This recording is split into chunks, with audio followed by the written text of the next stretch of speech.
Hello दोस्तों, मैं विकास कुमार आपका स्वागत करता हूं आपका अपना चैनल विकास इंस्टीट्यूट में। मैंने पिछले क्लास में बिहार दरोगा का विश्व का भूगोल बताया था और आज मैं उसके विश्व का भूगोल का ही आगे बताऊंगा।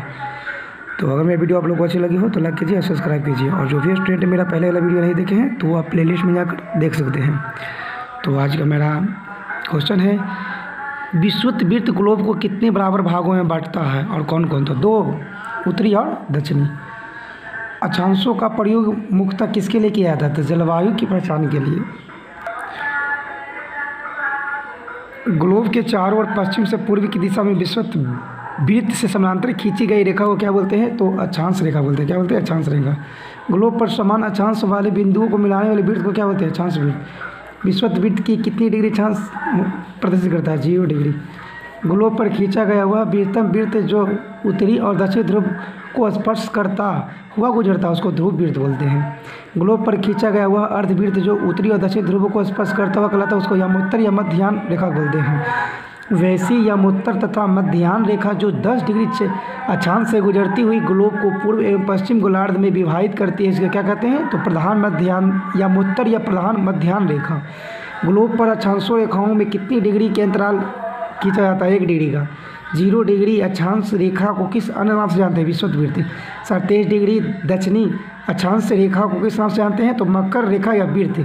और 66 डिग्री उत्तरी अक्षांश रेखा किस नाम से जानते हैं? अन्य नाम से, तो आर्कटिक वृत्त। 66 डिग्री दक्षिणी अक्षांश को किस और नाम से जानता है? तो आर्कटिक वृत्त से। वर्ष किन तिथियों को संपूर्ण पृथ्वी पर दिन और रात बराबर होते हैं?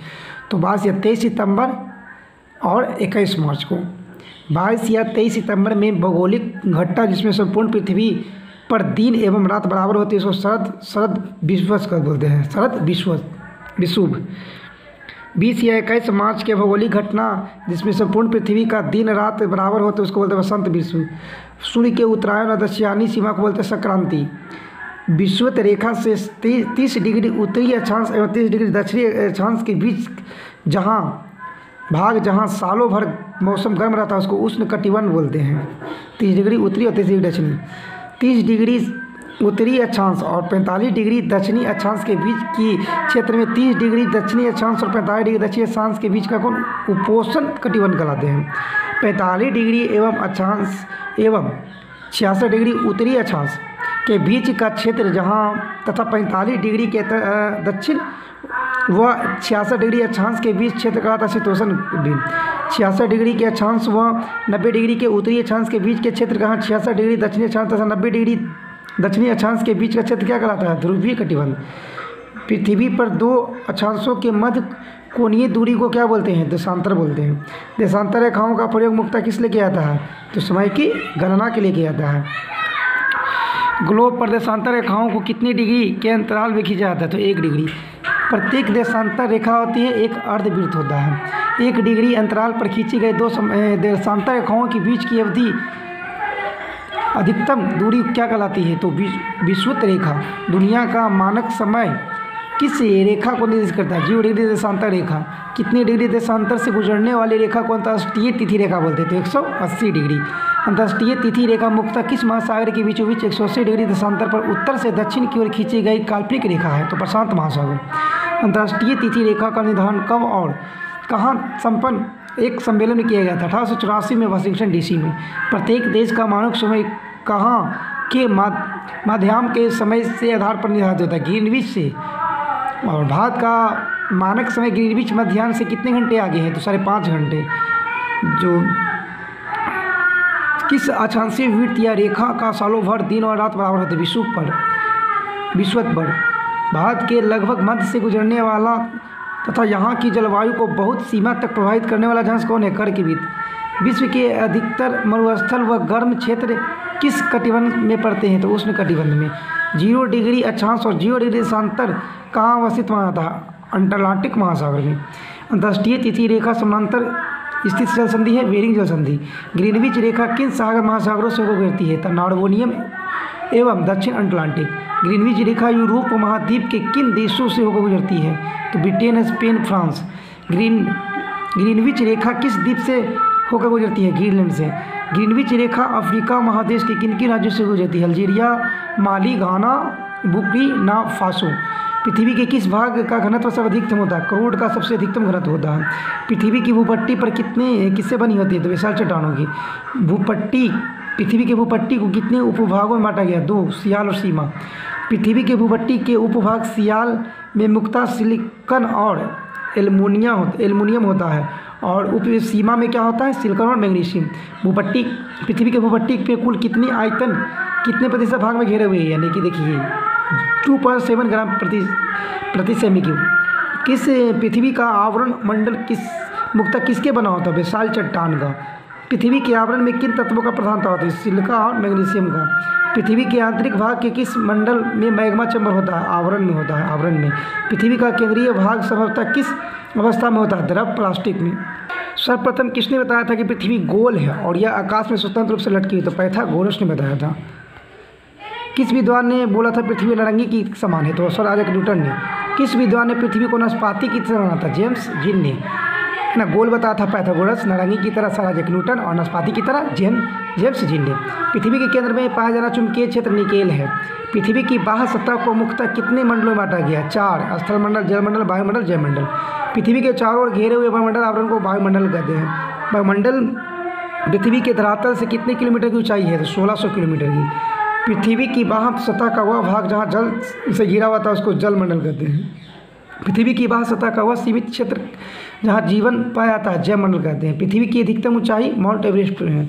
कितना? 1850 या 48। पृथ्वी की अधिकतम गहराई मैरियाना गर्त की है, 11,022 मीटर।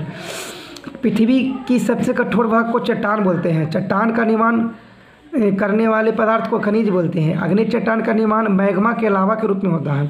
अग्नेय चट्टान किस अन्य नाम से भी जानते हैं? प्राथमिक चट्टान के नाम से जानते हैं। अग्नेय चट्टान की संरचना रवेदार होते हैं।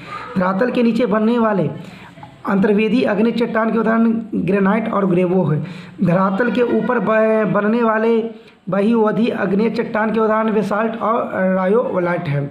भारत के किन में प्रमुख नदियों के बेसिन की अवसादी चट्टानों में कोयला पाया जाता है? दामोदर और महानदी गोदावरी। पृथ्वी की उत्पत्ति के पश्चात सर्वप्रथम किस प्रकार के चट्टानों का निर्माण होता है? तो अग्नेय चट्टान का। किस प्रकार की चट्टान परतदार जीवाश्म युक्त होती है? तो अवसादी। और किस प्रकार के चट्टान परत रहित जीवाश्म होते हैं? अग्नेय चट्टान। लौह अयस्क, फॉस्फोरस, इमारती पत्थर, कोयला एवं सीमेंट बनाने वाले मुख्य रूप से किस प्रकार की चट्टान है? तो अवसादी चट्टान है। खनिज तेल किस प्रकार की चट्टानें पाए थे? तो अवसादी में खनिज तेल। झारखंड की कोडरमा में पाए जाने वाला अवरक किस प्रकार के चट्टानों में है? तो पेगमानाइट अग्नेय चट्टान। भूपटल पर स्थित एक वह प्राकृतिक छिद्र या दरार जिससे होकर पृथ्वी के आंतरिक भाग में स्थित विभिन्न पदार्थ धरातल के ऊपर आते हैं क्या कहलाते हैं? ज्वालामुखी। ज्वालामुखी का वह प्रकार जिसमें धरातल के अंदर विभिन्न पदार्थों का सदैव उद्गार होता है उसको सक्रिय ज्वालामुखी बोलते हैं। ज्वालामुखी 3 प्रकार का होता है, सक्रिय, प्रसुप्त और एक होता है शांत। तो 3 प्रकार के होते हैं, सक्रिय, प्रसुप्त और शांत। सक्रिय मतलब कि इसका उद्गार होते रहता है। प्रसुप्त मतलब कि ये कभी हो सकता है, अभी हुआ नहीं है। और ये शांत जो नहीं होगा कभी।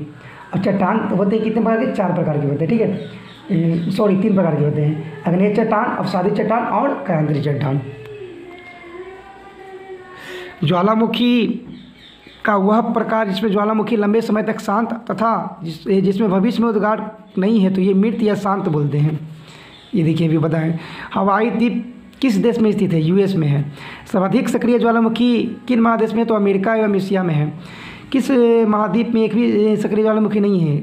ऑस्ट्रेलिया में एक भी सक्रिय ज्वालामुखी नहीं है। किस ज्वालामुखी में भूमध्य सागर का प्रकाश स्तंभ कहते हैं? क्योंकि इसमें सदा प्रज्वलित गैस निकलती रहती है, फलस्वरूप इसके आसपास का क्षेत्र हमेशा प्रसिद्ध होता है। स्ट्राम्बोली को बोलते हैं। किस ज्वालामुखी को पिनियम प्रकार का ज्वालामुखी भी कहते हैं? क्योंकि इसका प्रथम सर्वेक्षण प्लिनी महोदय ने किए थे। तो विसुवियम।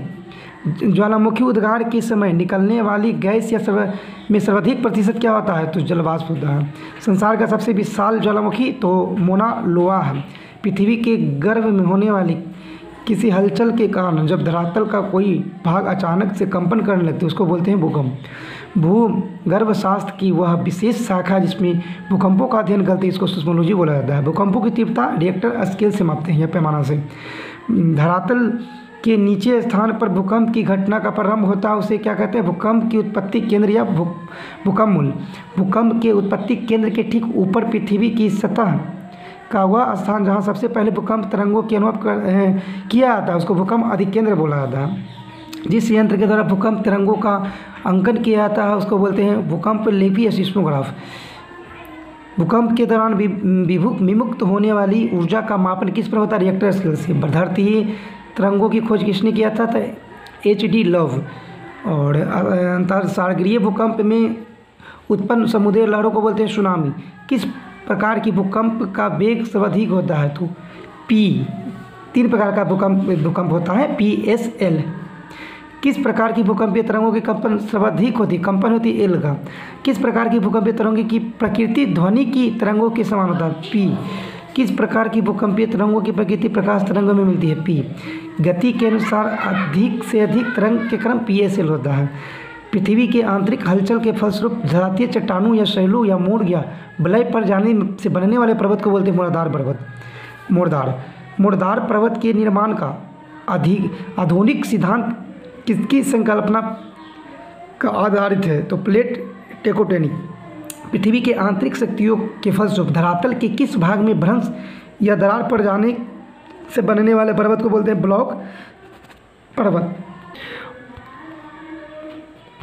और देखिए इसमें जो चट्टान के बारे में बताए थे कि पृथ्वी की सतह के कठोर भाग को चट्टान बोलते हैं, वो तो इन प्रकार के होते हैं अग्नेय चट्टान, है ना, और अवसादी चट्टान और रूपांतरित चट्टान। अग्नेय चट्टान में क्या होता है कि यह लावा जमने से बनती है और गिरनाट बेसाल्ट पैग्मा ड्राइवोटाइट ग्लोबो इसी का आधार है। इसमें चुंबकीय क्षेत्र निकेल तांबा सीसा जस्ता क्रोमाइट मैंगनीज आदि इसमें पाए जाते हैं। और बेसाल्ट के लोहे में मात्रा सर्वाधिक होती है, इसीलिए चट्टान में इस चट्टान को काली मिट्टी के निर्माण में होता है, ठीक है। और अग्नेय चट्टान का रूपांतरित भाग, ये क्वेश्चन पूछा जाता है, ठीक है। तो देखिए ग्रेनाइट होता है, ग्रेनाइट का केंद्रित होता है निस, और एक साइनाइट होता है उसका साइनाइट निस होता है। ग्रेवो होता है, ग्रेवो का सर्पेंटाइन होता है। बेसाल्ट का होता है सिस्ट केंद्रित, बिटोमिस का होता है कोयला ग्रेफाइट। अब आइए अवसादी चट्टान। तो अवसादी चट्टान आपको पता होगा कि वनस्पति एवं जीव जंतुओं की जीवाश्म में पाया जाता है ये, और चट्टानों में लौ अयस्क फास्फोरस कोयला और सीमेंट बनाने में चट्टान पाया जाती है। इसका जो अवसादी का जो रूपांतरित यानी केंद्रित भाग है, यानी संपीड पहले है, संपीड जो संपीड सिस्ट होता है इसका केंद्रित। बलुआ पत्थर का होता है क्वार्टज, सेल का स्लेट, चूना पत्थर का संगमरमर, और लिग्नाइट कोयला का एंथ्रासाइट कोयला। और एक है केंद्रित चट्टान जो दोनों मिलकर बनता है। ताप दाह एवं रासायनिक क्रियाओं के कारण अग्नेय और अवसादी चट्टानों का निर्माण करते, दोनों मिलकर बनते हैं। यानी कि अब केंद्रित और केंद्रित, स्लेट का होता है केंद्रित फाइलाइट, फाइलाइट का होता है क्या होता है सिस्ट। और आपने पढ़ा भी ज्वालामुखी। तो ज्वालामुखी 3 प्रकार के होते हैं, सक्रिय ज्वालामुखी, है ना, प्रसुप्त ज्वालामुखी और शांत ज्वालामुखी। और सक्रिय ज्वालामुखी जो बोले उद्गार होते रहता है यहाँ, और यहाँ जो ऐसे उद्गार होते रहा। वर्तमान में जो सक्रिय ज्वालामुखी है उसकी संख्या 500 है, ठीक है। उसमें 2 प्रमुख हैं, इटली का अस्ट्रोम्बोली, और अस्ट्रोम्बोली को भूमध्य सागर का प्रकाश स्तंभ भी बोला जाता है। विश्व का सबसे अधिक सक्रिय ज्वालामुखी किलायु हवाई द्वीप पर है, ठीक है। प्रसुप्त बोले कि ये कभी भी उद्गार नहीं हुआ, भविष्य में कभी भी हो सकता है, ठीक है। और शांत में क्या हो गया कि ये कभी उद्गार नहीं होगा। तो कुल सक्रिय ज्वालामुखी का अधिकांश प्रशांत महासागर के तटीय भाग में पाया जाता है। सक्रिय ज्वालामुखी सबसे ज़्यादा प्रशांत महासागर में, और प्रशांत महासागर में परिमेखला को अग्निवलय कहते हैं, ठीक है। विश्व का सबसे ऊंचा ज्वालामुखी पर्वत है कोटोपेक्सिया, जिसका जो ऊंचाई है 19,613 फीट है। और विश्व की सबसे ऊंचाई पर स्थित सक्रिय ज्वालामुखी तो उससे ओजस डेल सेलाडो है, जो उसकी जो, और इंडिस पर्वत के अर्जेंटीना चिली की सीमा पर स्थित है ये, ठीक है। विश्व की सबसे ऊंचाई पर शांत ज्वालामुखी एकांगुआ है, जिसकी ऊंचाई जो इंडिज पर्वत पर ही स्थित है, जिसकी ऊंचाई 6960 है। और भूकंप पर लिए भी क्या कि भूकंप होते हैं PSL। P क्या होता है कि ये जो इसकी औसत वेग होता है तरंग का 8 किलोमीटर प्रति सेकंड होता है। यह गति में सभी तरंगों से अधिक होती है। द्वितीय होता है क्या S तरंग, इसको द्वितीय तरंग भी बोलते हैं। ये अनुप्रस्थ तरंग में होती है, इसका वेग होता है 4 किलोमीटर प्रति सेकंड। एक होता है सतही, इसको L तरंग बोलते हैं, जिसको कभी कभी लव वेव्स भी बोला जाता है। लव वेव के एक वैज्ञानिक थे, उन्हीं के द्वारा ये, उसी के नाम पर ये लव वेव बोला जाता है। ये ठोस, तरल और गैस तीनों माध्यम में गुजरते हैं ये एल तरंग। इसकी चाल जो होती है 1.5 से 3 किलोमीटर पर सेकंड होती है, ठीक है। और केवल प्राथमिक तरंग ही पृथ्वी के केंद्रीय भाग से गुजर सकती है, परंतु वहाँ का वेग कम होता है, तो गौण तरंगें द्रव्य पदार्थ में गुजर नहीं सकती है, और एल तरंग केवल धरातल में ही गुजरती है। तो आज के लिए इतना ही दोस्तों, धन्यवाद।